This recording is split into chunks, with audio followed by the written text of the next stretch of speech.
How does a man's world collapse? Not with a bang, but with a quiet notification ping from a credit card app at 1:17 a.m. I was staring at the ceiling, the faint blue light of my phone illuminating the empty space beside me in our bed. A charge for $482.57 at the Ambassador Hotel in downtown Chicago. My wife Jessica was supposedly at a wellness retreat in rural Wisconsin with her girlfriends. The kind with no cell service, just yoga and green juice. But the Ambassador. That wasn't a place for green juice. It was a place for silk sheets and secrets. And she had forgotten one crucial detail. The general manager, David, was one of my oldest friends. That single glowing line on my screen wasn't just a hotel bill. It was the key to a door I never wanted to open. If you genuinely enjoy our stories, please subscribe to the channel. Tell us where you're from and what time it is right now. It's always fascinating to know how far our story flows. The strange behavior had been a slow burn. It started with hushed phone calls she'd take in the other room, the musical lilt of her voice dropping to a conspiratorial whisper. Then came the new expensive lingerie, tag still on, hidden at the back of her drawer not for me. Day was on sale. I couldn't resist, she'd said with a dismissive wave of her hand. Our shared life, our 10 years of marriage, began to feel like a stage play where I was the only one who didn't know his lines had been rewritten. She grew distant, a beautiful, cold sculpture in our home. Our laughter, once the soundtrack of my life, was now reserved for the screen of her perpetually angled-away phone. When I'd try to get close to touch her arm, she'd flinch, as if burned. "I'm just tired, Mark," she'd sigh, the words a wall between us. The woman I loved was being replaced by a manipulative stranger, and the worst part was, she made me feel like I was the one going crazy.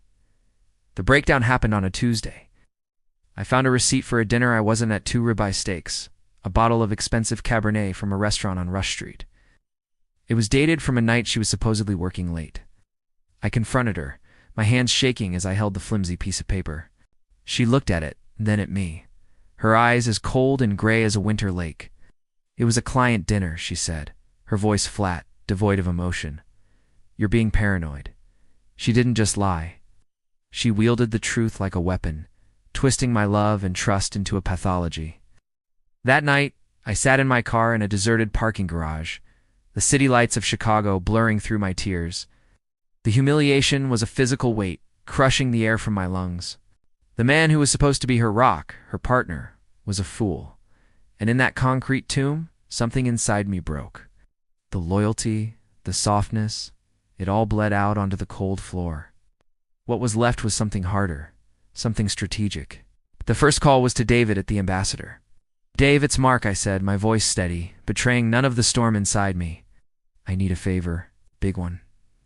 I explained the situation, the dates, the name on the credit card.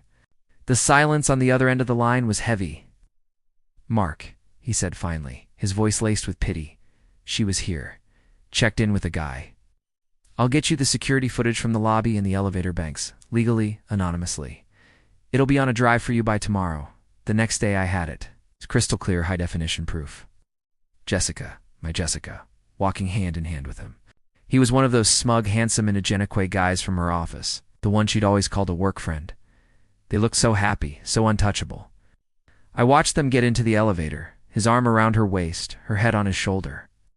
I watched it 10 times, each viewing chipping away another piece of my heart and replacing it with ice. The trap was set. Our 10-year anniversary was approaching. Jessica, ever the performer, wanted to throw a massive party at our home. She invited all our friends, her family, her colleagues, including him. "It's about celebrating us," she'd said, her smile a perfect, practiced lie. I agreed. I hired caterers, a bartender, even a small band. I also hired a professional video technician and a massive projection screen, setting it up in the backyard. "Surprise anniversary montage," I told her, and she'd clapped her hands in delight, completely oblivious. I spent the next 2 weeks meeting with my lawyer, quietly moving assets, securing my finances, and preparing the divorce papers. The petition cited adultery, with irrefutable evidence attached. The night of the party was perfect. A warm, late summer Chicago evening. The garden was filled with laughter and fairy lights. Jessica was radiant, floating through the crowd, accepting congratulations, the perfect, adored wife. He was there too, lurking at the edge of her circle, a smug grin plastered on his face. Else. At 9 p.m., I stepped up to the microphone. "Thank you all for coming," I began, my voice ringing out, silencing the crowd.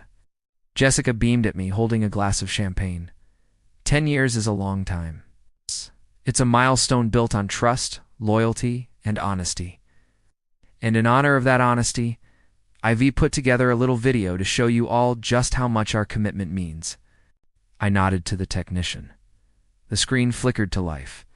It wasn't a montage of our wedding photos. It was the security footage from the ambassador. The crowd went silent. The first clip showed Jessica and her lover checking in, her hand in his. A collective gasp rippled through the garden. I kept my eyes locked on Jessica. Her face went from beaming pride to confusion, then to sheer, bone-white horror. The color drained from her face as the next clip played. The two of them in the elevator, kissing, his hands sliding down her back. Her champagne glass slipped from her fingers and shattered on the stone patio. Her colleagues stared. Her family looked on in disbelief. And our friends, my friends, looked at me with a dawning, horrified understanding.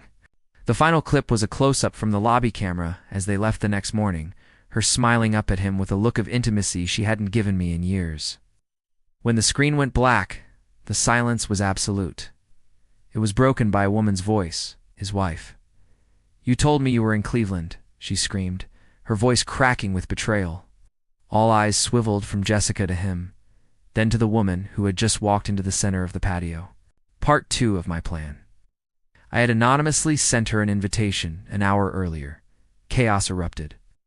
Jessica stood frozen, a statue of shame, her perfect life dismantled in under 60 seconds. As the shouting began, I walked over to her, my footsteps the only calm sound in the storm. I didn't raise my voice. I leaned in close and whispered, "The divorce papers will be served tomorrow. My lawyer has copies of everything. Your things will be in storage by Friday." I turned and walked back into the house, leaving her to be devoured by the public ruin she had so carefully built. I sold the house. I moved to a quiet apartment overlooking the lake. I never saw her again, but I heard the stories. She lost her job. Her family was ashamed. He divorced her, and his own wife left him. They were both destroyed, their social and professional lives turned to ash. Sometimes, on cold nights, I stand by the window and watch the city lights dance on the dark water, and I feel nothing at all.